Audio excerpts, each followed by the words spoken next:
Sounds absurd, right? But in 1910 Louisiana, that's exactly how they silenced a black veteran legally. This wasn't about literacy. It was about erasure wrapped in paperwork. If you think you understand how racism worked, think again. You're about to see the system lie with a straight face. Louisiana, 1910. The morning was heavy with heat and hope. Henry Bell stood in front of the cracked mirror nailed above the fireplace, adjusting the sleeves of his only suit, a faded navy blue jacket that still held the scent of mothballs and cedarwood. It wasn't much. The lining was worn, the shoulders slightly sagged, but to Henry, it was more than a piece of clothing. It was his freedom suit, that's what Sarah called it. "You look like a man of the people," Sarah whispered, her voice tender, as she buttoned the top of his crisp white shirt, the one she hand-washed the night before, praying it wouldn't yellow in the sun. "I look like an old fool in an old coat," Henry said, smirking. Sarah placed her hand gently on his chest, right over his heart. "You look like someone who fought for this country, someone who deserves to vote." Henry looked away for a second, swallowing the lump that formed too quickly. He didn't speak of the war much anymore. The noise, the smoke, the way the dead didn't look dead until they were quiet too long. But he carried the weight of it, just like he carried the hope that today, finally, he'd be recognized not just as a black man, but as a citizen. He reached into the inside pocket of his jacket and pulled out a folded letter, a certificate from the Freedmen's Bureau confirming his literacy, signed by a white school teacher from Baton Rouge, who once told him, "Henry, one day this piece of paper might open a door." That day was today. He slipped the letter back into his pocket. Then he turned to the tiny kitchen, where Sarah was wrapping cornbread in cloth for him to take, just in case the wait at the courthouse took longer than expected.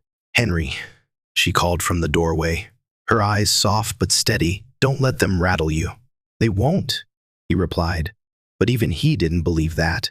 He picked up his hat, the same one he wore the day they married, and the day their firstborn took his first breath, and stepped out onto the porch. The world outside was buzzing with cicadas, and coated in a golden haze. But something about the silence between neighbors, the way they avoided eye contact, the way the shopkeepers didn't wave that morning, made it clear they knew where Henry was going, and they knew what might happen when he got there. As he walked down the dusty road toward the courthouse, his boots kicking up little clouds behind him, Henry thought back to the nights he'd stayed up learning to read by lamplight, how Reverend Elijah had brought him old newspapers and Bible pages, whispering, "If they say you can't think, you show them different." He thought about the boys he buried in uniform, who never made it home to even try. He thought about Sarah, pressing his clothes, stitching a hole in his jacket with shaking hands, as if preparing him for battle, because this was a battle, not of bullets and bayonets, but of dignity. And maybe, just maybe, today would be the first day the system didn't push him down, didn't look past him, didn't pretend he didn't exist. At the edge of town, the courthouse loomed, brick and iron, cold and square like the men who built it. Henry paused at the bottom of the steps. He took a breath. He could feel the sweat dripping down his back beneath the suit, could hear the slow, steady thump of his heart. Behind him, Sarah stood still at the fence line, watching. She didn't wave. She didn't need to. Everything had already been said. Henry straightened his back, fixed the brim of his hat, and took the first step up. Then another. And another. Each footfall echoed like a promise. This was his country. This was his right. And today he'd claim it or die trying. Because if a man could read, write, fight, and still be told he wasn't enough, then the battle for freedom wasn't over. It was just beginning. The courthouse was quieter than Henry expected. Not empty, no. There were white men standing in corners, chatting low about cotton prices and rail delays, laughing from behind tobacco-stained teeth. But somehow, the building felt hollow, like it had swallowed too many truths and forgotten how to echo anything but rules.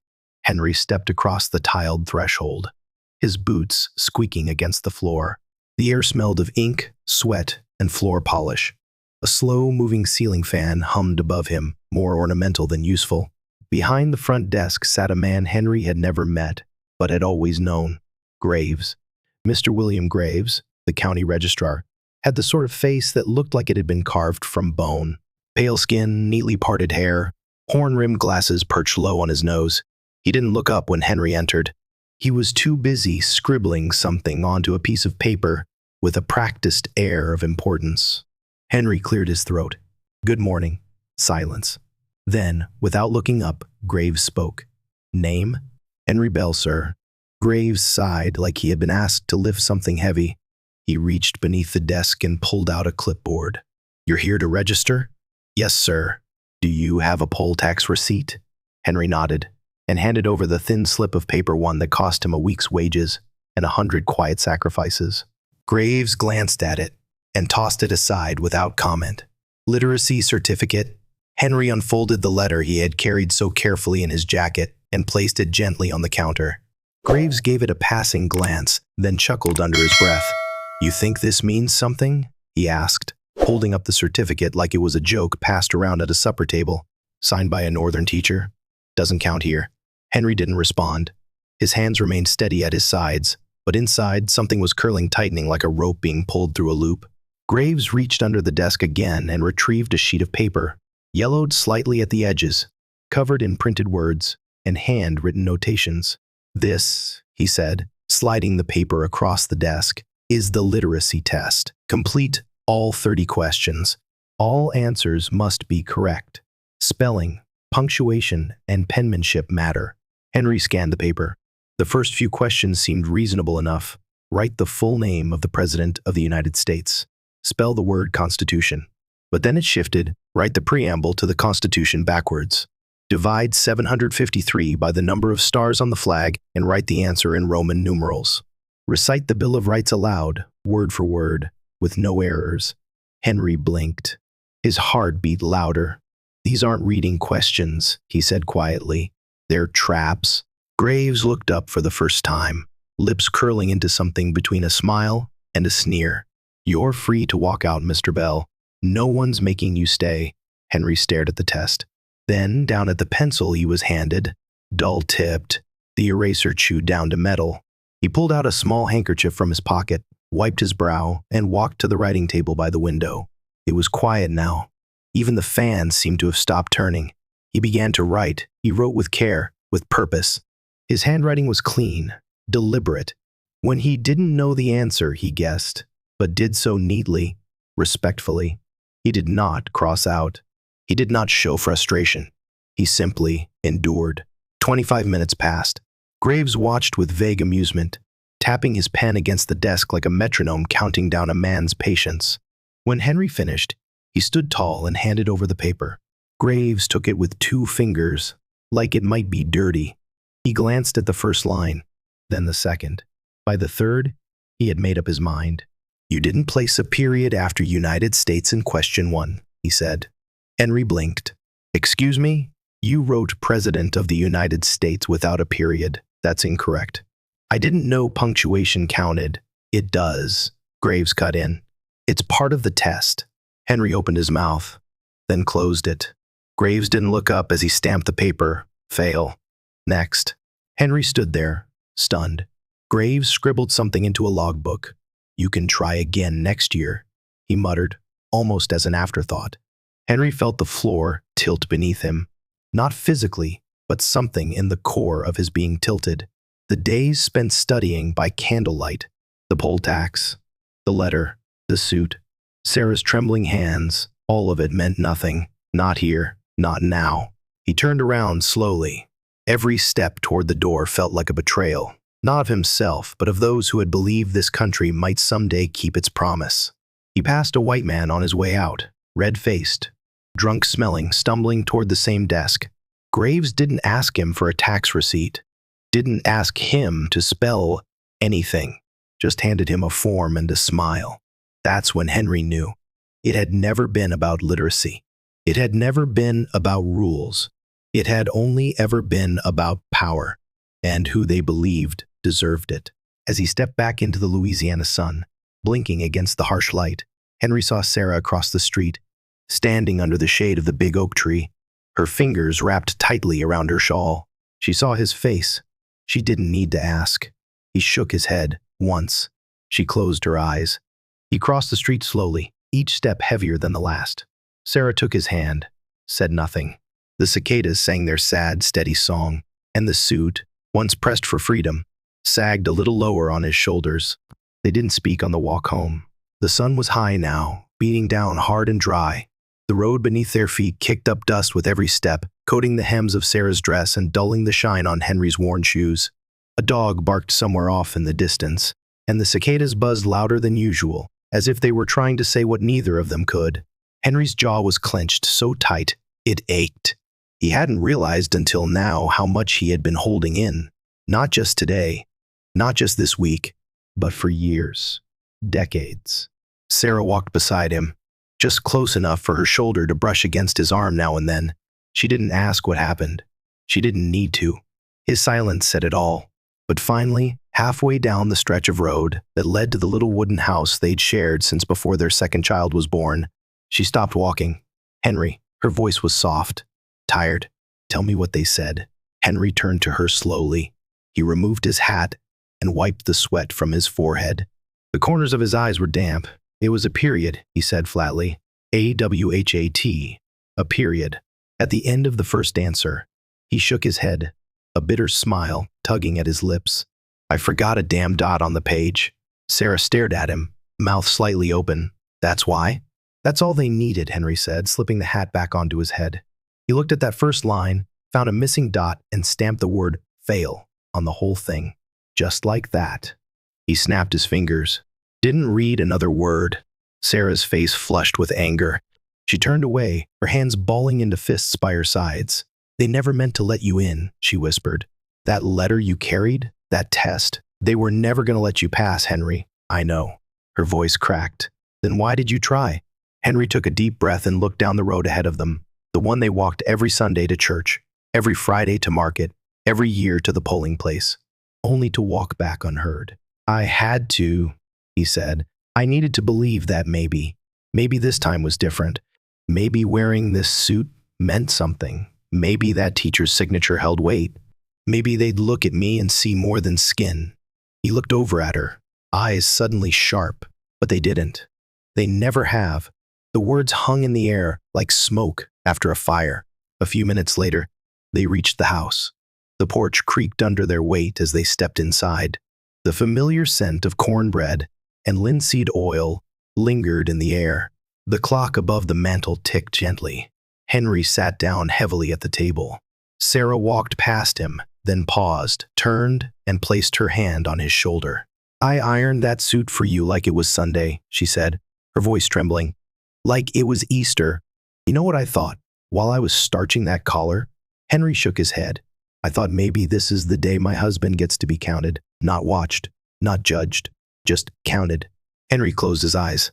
"I'm sorry, Sarah." "No." She shook her head firmly. "You don't apologize. You did everything right. They're the ones who should hang their heads." There was a knock at the door. Henry and Sarah both froze.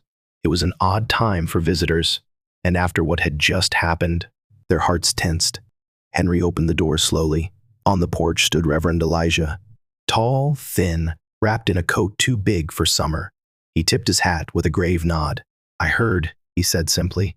Henry stepped aside to let him in. Inside, the Reverend removed his hat and took a seat across from Henry. Sarah poured him a glass of water without being asked. "They used the punctuation clause, didn't they?" Elijah asked. Henry nodded. Reverend Elijah let out a long breath. "You know, I've seen grown men fail for less. One boy forgot to dot an E. Another wrote too close to the margin. I had a man in my congregation once wrote every word perfect but used a red pen. Failed him." Henry stared at him. "Why even bother calling it a test?" "It's not a test," Elijah said. "It's a weapon. Looks like paper, but it's just another rope." Sarah's eyes widened at the metaphor. Reverend Elijah leaned forward. "I'm starting a record," he said. "A ledger of everyone who's been turned away. I want to show folks how many voices they're silencing, how many names they're erasing. Maybe someday someone will read it. Maybe it'll matter." He reached into his coat and pulled out a leather-bound journal. "Thick, worn. Write your name in it, Henry. If they won't count your vote, we will."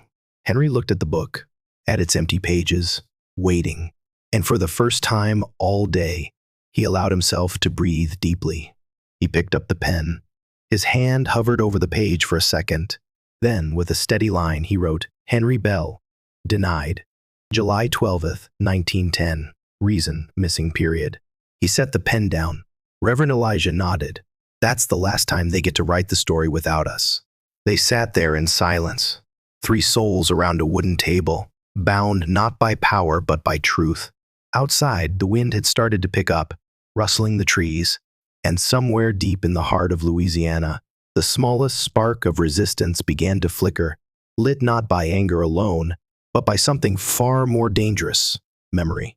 The church sat at the edge of town, like it had been forgotten there. It wasn't much to look at, just 4 wooden walls, a sagging roof, and a small white cross that had lost most of its paint.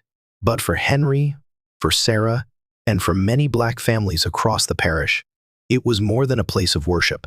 It was sanctuary, it was shelter, it was truth.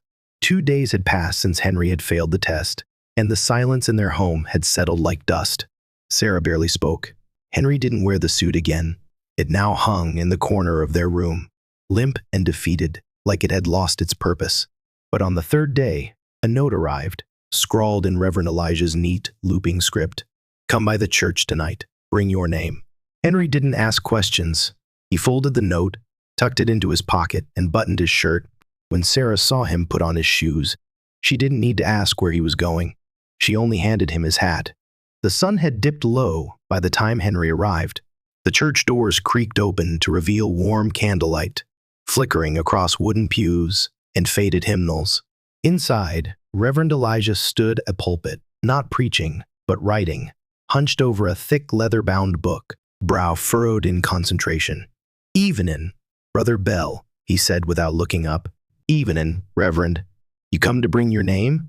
Henry nodded. Reverend Elijah closed the book and motioned toward the front pew. Henry sat. The old wood groaned beneath him, but the church itself seemed to breathe, holding the pain of 100 confessions and 1,000 silent prayers. Elijah walked down from the pulpit, sat beside him, and let out a long, tired sigh. I started this book last spring, he said, after Deacon Harris was turned away at the polls. They told him he spelled his own name wrong. His own name, Henry. He'd been signing it the same way for 60 years. Henry shook his head slowly. I asked myself, how many names have they stolen like that? How many voices?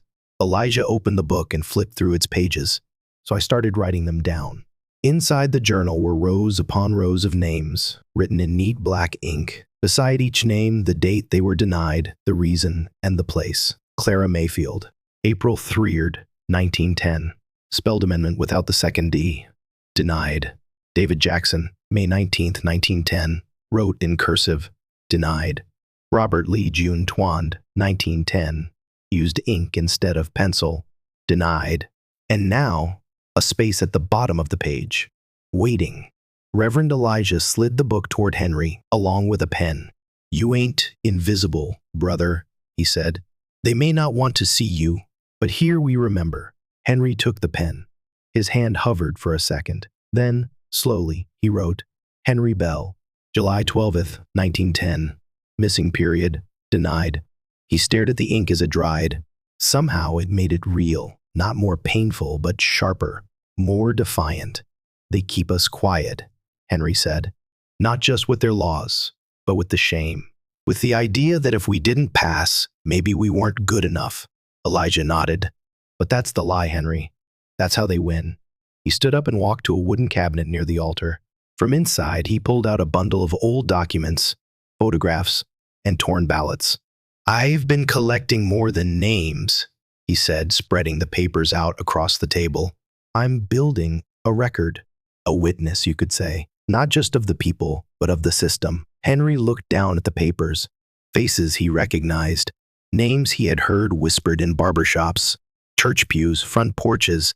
Some were gone now, moved north, disappeared, buried. These people never had their say, Elijah continued. But I believe one day, this record, it's going to speak for them.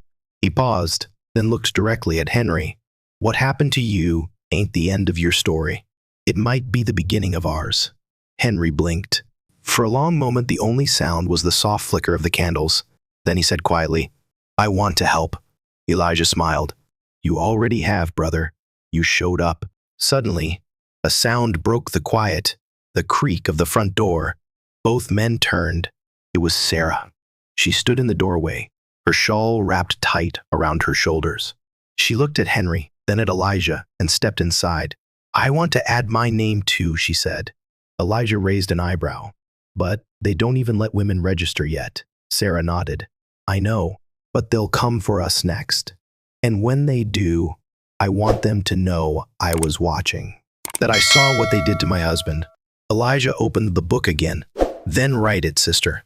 Sarah stepped forward. Her hand didn't tremble as she signed, Sarah Bell, witness, July 14th, 1910.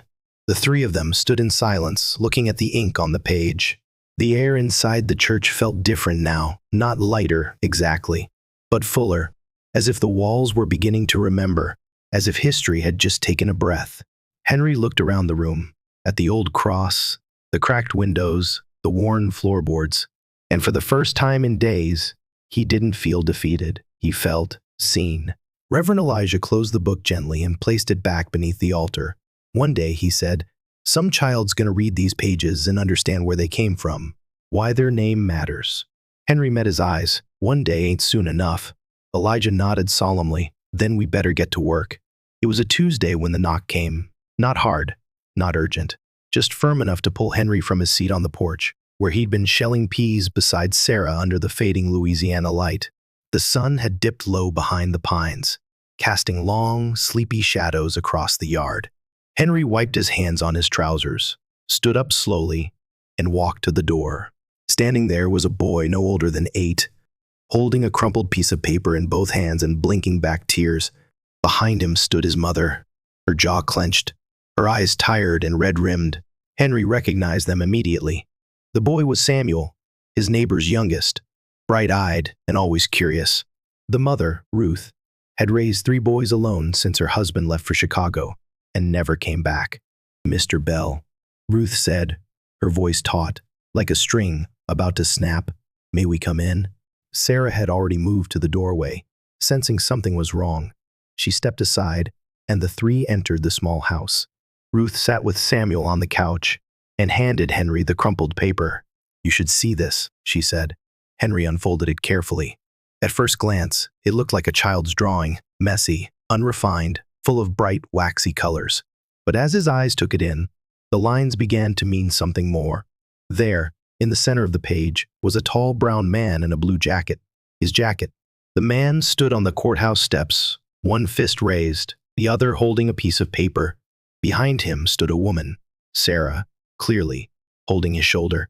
Above them were red letters in a child's hand. My grandpa went to vote. Henry stared at it. The courthouse was drawn crooked. The sky was orange, but the feeling was right. It was all there. Hope, pride, defiance. Samuel drew this in class, Ruth said, her voice low. The teacher asked him to draw something about freedom. This was his. Henry looked at the boy, who fidgeted under the weight of adult silence. What happened? Sarah asked gently. They tore it up, Samuel whispered. Miss Candler. She said it was inappropriate. Henry's chest tightened. She called me to the front of the class, the boy continued. Told everyone that we don't draw politics in school. Said that man wasn't real, that I made him up, Ruth added. When he tried to explain, she sent him to the principal's office. Told him not to bring that kind of thing back again. Sarah gasped softly. They punished him for drawing his own family. Ruth nodded. They made him rewrite the assignment. Told him to draw Abraham Lincoln instead. Silence fell over the room. Henry stared down at the drawing again, smoothing out the creases. The colors bled slightly where Samuel had pressed too hard with the crayon. The lines weren't perfect, but the message was, This happened just today? He asked. Ruth nodded. I'm not going to tell him to stop drawing, she said firmly. But I thought, maybe you should see it. Maybe it matters. Henry looked at Samuel, this tiny boy with big eyes and a bigger heart, and suddenly something inside him cracked open. Not in pain, in clarity. They're trying to erase us before he even learns how to speak, he said softly. Before he even knows what we're fighting for. He turned to Sarah, who had tears in her eyes. Then to Ruth. I want to show him something. He walked to the small cabinet by the fireplace and pulled out the leather-bound journal Reverend Elijah had given him, the Book of Silence, the record of denied voices. He brought it over and placed it in Samuel's lap. The boy ran his fingers over the cover, then opened it slowly. His eyes widened as he saw the rows of names, the stories scribbled in neat lines. People like him, people like his family, silenced but remembered. "Your name's in here?" Samuel asked. Henry nodded. "Yes, son. I failed the test, but not because I couldn't read. I missed a period. That's all it took." Samuel frowned. "That's not fair." "No," Henry said, smiling softly. "It's not, but it's the truth. And sometimes the truth is the most dangerous thing you can carry." He reached down and gently placed the drawing beside the book. "This belongs in here," he said. "Your drawing, your truth." Samuel looked up at his mother. She nodded. Henry turned to a fresh page. With careful hands, he taped the wrinkled drawing into the journal. Below it, he wrote, "Samuel Jones, age 8. Drew his family story. Was told it didn't belong." Then he handed the pen to Samuel. "Now you write your name," he said. "That way, it's real. That way, they can't take it away." With steady fingers, the boy printed his name beneath Henry's words, Samuel Jones. July 17th, 1910. The ink glistened in the candlelight. Sarah placed her hand over Samuel's and whispered, "Never stop drawing, baby. Never." For the first time that night, the boy smiled. Ruth stood and nodded, a flicker of something unspoken in her eyes. Respect, maybe. Or the quiet rage of a mother who knows her child will have to fight harder than most. "I'll be back with more stories," she said before they left. "I know we're not the only ones." When the door closed behind them, the house was still again, but not silent. The drawing on the page seemed to glow in the lamplight, not with the polish of perfection, but with the truth of memory, the truth of resistance. Henry sat back down, staring at the page. "They want our children to forget," he murmured. Sarah came beside him. "Then we'll teach them to remember louder." And just like that, the drawing wasn't just a picture anymore. It was a promise. The night was heavy, heavy with heat, heavy with silence, heavy with the kind of weight that doesn't press on your shoulders, it presses on your soul. Henry sat alone at the kitchen table. The lamp above him flickered once, then steadied into a soft amber glow. Outside, the cicadas hummed in long, mournful waves. Sarah had gone to bed hours earlier, her body tired, her heart more so. But Henry couldn't sleep, not after Samuel, not after the drawing, not after the way the teacher had told a child his story didn't belong. Henry's fingers rested gently on the leather-bound journal, lying open on the table. The page with Samuel's drawing still fluttered slightly in the breeze, coming through the cracked window. His small, crayon-colored hope stared back at Henry like an open wound. Henry reached for a clean sheet of paper, thick, yellowed, the kind reserved for special letters or funeral programs. He placed it in front of him, dipped his pen in ink, and began to write. "To whoever finds this, if you're reading this, then it means the world kept turning. And I pray that it turned for the better. My name is Henry Bell. I was born a free man, but never felt free. I was taught that freedom meant being able to speak, to live, to choose. But here in Louisiana, in the year of our Lord 1910, I learned that freedom also depends on who's listening. This week, I tried to vote. Not for the first time, but maybe for the last. They handed me a test, not of knowledge, not of reason, but of obedience. 30 questions, half of them nonsense. And when I answered them all, they told me I failed. Because I forgot a period, one dot, one speck of ink. That's all it took to erase my voice. Henry paused, the pen trembling in his hand. He looked at the suit still hanging by the door, the same one Sarah had ironed so carefully. The freedom suit, now limp and defeated. He dipped the pen again. I'm not writing this for pity. I'm writing it for memory. Because if you're in the year 2065, if this letter somehow found you, I need you to know we were here. We were fathers and mothers, soldiers and students. We worked the fields, scrubbed the floors, built the roads, and held our heads high. And still they told us we were too ignorant to decide our own future. They say time changes things. I wonder, has it changed this? Has the booth finally opened for all hands? Or are there still tests? Different ones? Quieter ones? Keeping people like me from being heard? Henry stopped again. He thought about the voices in that book. About Clara Mayfield and her extra E. About Samuel's crayons in the classroom that couldn't handle truth and color. He thought about Sarah, who never got the right to vote at all. He thought about his mother, who taught him the alphabet on the edge of a cotton sack, whispering each letter like a hymn. And he thought about the child, some child, who might read this letter 55 years from now. Would they feel rage, sorrow, shame, or would they feel something else? Hope. To you, young one, whoever you are, know this. Your voice is sacred. And if no one ever told you that before, let me be the first. Your words matter. Your story matters. Don't let them take it. Not with a test, not with a wall, not with silence. Write, speak, vote, march. Fight, not with fists, but with fire in your spirit, with ancestors in your veins. You were born for more than survival. You were born for impact. Henry laid the pen down. His hand ached, his eyes burned, but his soul felt lighter than it had in years. He folded the letter carefully, slid it into a small envelope, and wrote across the front, "To be opened in the year 2065, if we're still fighting." Then he stood, walked outside barefoot into the cool dirt, and crossed the yard to the church at the edge of the trees. He knelt beneath the old oak tree out back, the one where he and Sarah used to sit on Sundays after service, passing cornbread and dreams, and began to dig. Not deep, just enough. He placed the envelope in a small tin box, along with a copy of the test he had failed, the crumpled drawing Samuel had made, and a torn piece of his old suit. Then he covered it all with earth, gently pressing the soil flat with the palm of his hand. He stood, brushed off his knees, and looked up at the stars. "I don't know who you are," he whispered into the night, "but I hope you win." Then he turned, walked back into the house, and closed the door behind him. Inside, Sarah stirred slightly in her sleep as Henry lay down beside her. She didn't ask where he had been. He simply reached for her hand in the dark, and together, in the silence, they remembered and waited. Summer, 1965. The heat hadn't changed much. The sun still beat down like a warning. The air in street, Mary Parish, Louisiana, still smelled like dust and dry pine, and the small church at the edge of town still stood crooked under its sagging cross. But everything else was shaking.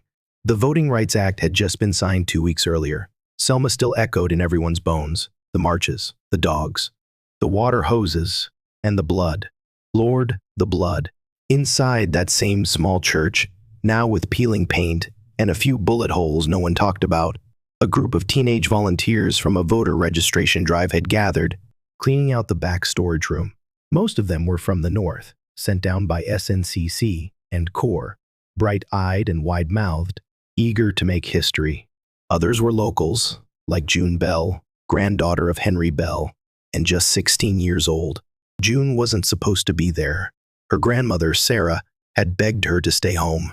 "They're still watching us," she said. "The law's signed, but the hate ain't gone." But June had come anyway, because she'd heard stories about her grandfather's suit, his test, his silence, and she wanted to see the place he'd walked into, with his head high, and walked out of with his name erased.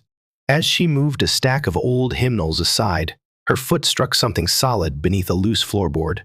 Thump. She crouched down, pried the board up with a chipped butter knife. Beneath the wood, nestled in the dirt, was a small tin box, rusted at the hinges, sealed with twine. "Hey," she called. "YLL, come look at this." The room quieted as 3 other kids, 1 white, 2 black, gathered around. June untied the twine with careful fingers, hands shaking slightly. Inside, folded neatly, was a yellowed envelope labeled in strong, deliberate handwriting, "To be opened in the year 2065, if we're still fighting." June gasped. "Wait," she whispered. "Henry Bell. This is my grandfather." She unfolded the letter, her breath catching as the old paper crackled. She began to read aloud, "To whoever finds this." The room fell silent as the words echoed from her lips. Words written 55 years ago in the still of a southern night, by a man whose voice had been taken but not silenced. As she read, She felt something rise in her chest, a slow burn that started in her ribs and climbed behind her eyes. By the time she reached the final line, "You were born for more than survival. You were born for impact," her voice broke. She looked up.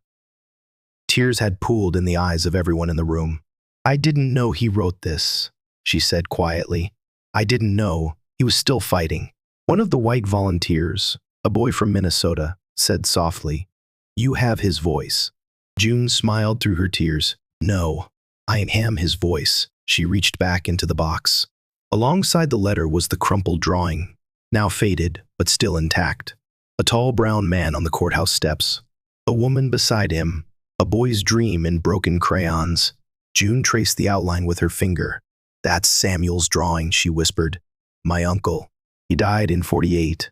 They say he never really let go of what happened in school." She turned to the others. "We have to share this." They nodded.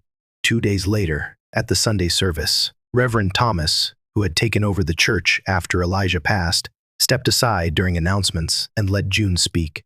The room was packed, sweaty, alive. Every pew filled with faces that looked like Henry's, like Sarah's, like June's own. Old men with walking sticks, young boys in pressed shirts, women fanning themselves with programs printed 2 shades too dark. June stood at the front and held up the letter. "This was written by my grandfather in 1910, she said. "He tried to vote.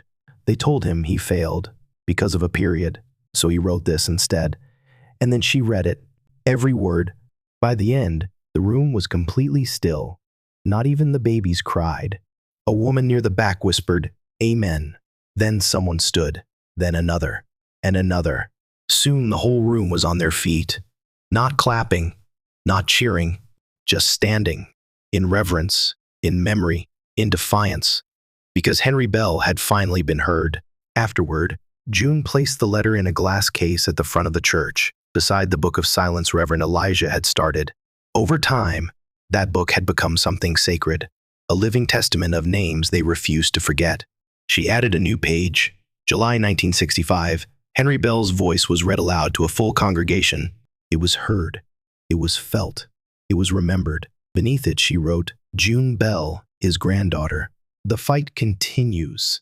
Later that evening, as the sun dipped low behind the trees and the world turned golden again, June sat beneath the old oak behind the church, the same one where the box had been buried.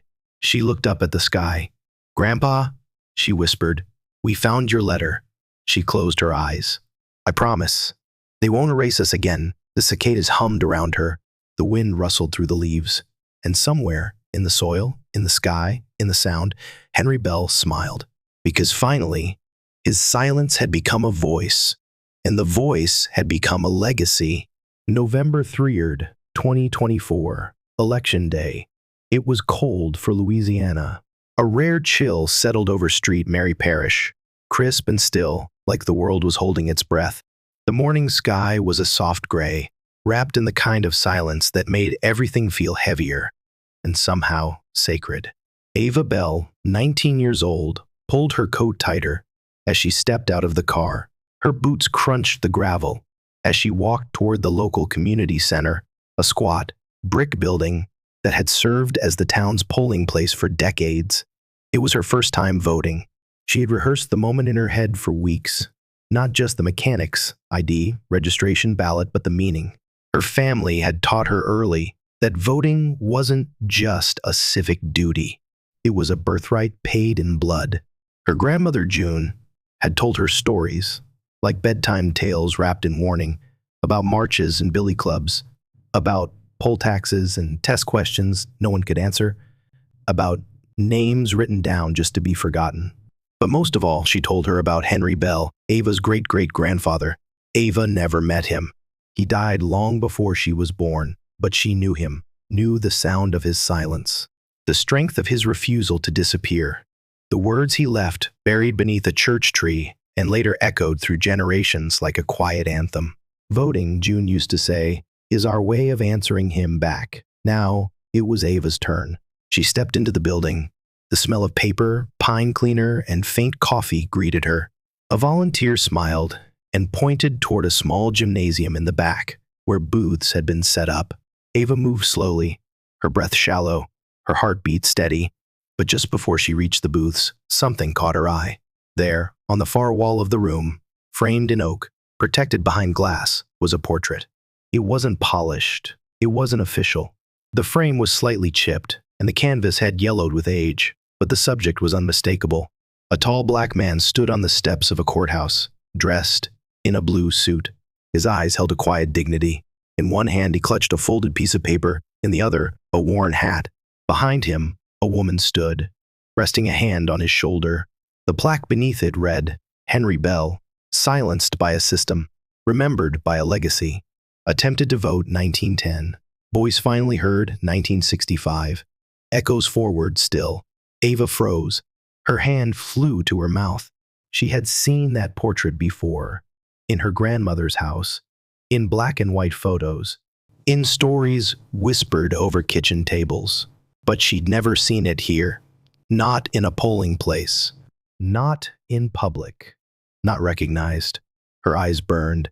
And then she noticed something else. Beside the portrait, pinned behind a second sheet of glass, was a copy of a letter. A copy she had read a dozen times, maybe more, to whoever finds this. Her great-great-grandfather's words, handwritten in ink, now placed where every voter would pass, whether they stopped to read it or not. And there, near the bottom, "You were born for more than survival. You were born for impact." Ava felt her knees weaken. It was too much. The years, the erasure, the fight. And now, this. A slow ache bloomed in her chest. Grief, pride, fury, all tangled into something too big for words.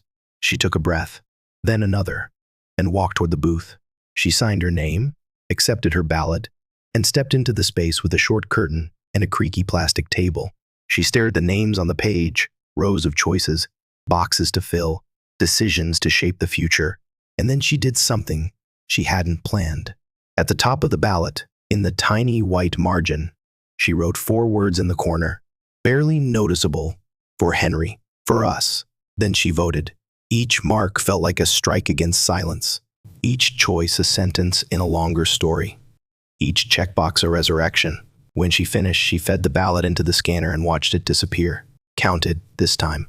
Registered. Seen. She turned to leave. But before she walked out the door, she stepped once more toward the portrait. No one else was near. She stood before it and whispered, "You made it, Grandpa Henry. You made it." Then, after a long pause, she added, "And I'll keep walking forward until the day none of us are left behind." She didn't expect an answer, but in the stillness something shifted. Maybe it was the air, maybe it was the light on the canvas, or maybe, just maybe, it was the sound of history breathing in relief. She turned and walked out into the crisp afternoon sun, her shoulders square, her head high. Behind her, in that quiet voting room, a portrait remained, watching over the future he never got to touch, and the granddaughter who now carried his voice. The fight wasn't over, but the silence? It was done. And if this story hit you, if it made you angry, if it made you want to stand up and remember louder, then drop number 1 in the comments right now. Let it be your voice, your way of saying, "We see him, we remember." Because here's the truth. Silence didn't protect them, and it won't protect us. But stories like Henry Bell's, they remind us that every right we have today was paid for in heartbreak, and it's on us to never let that cost be forgotten. So share this, comment number 1, and tell someone, the fight is not over, but neither are we.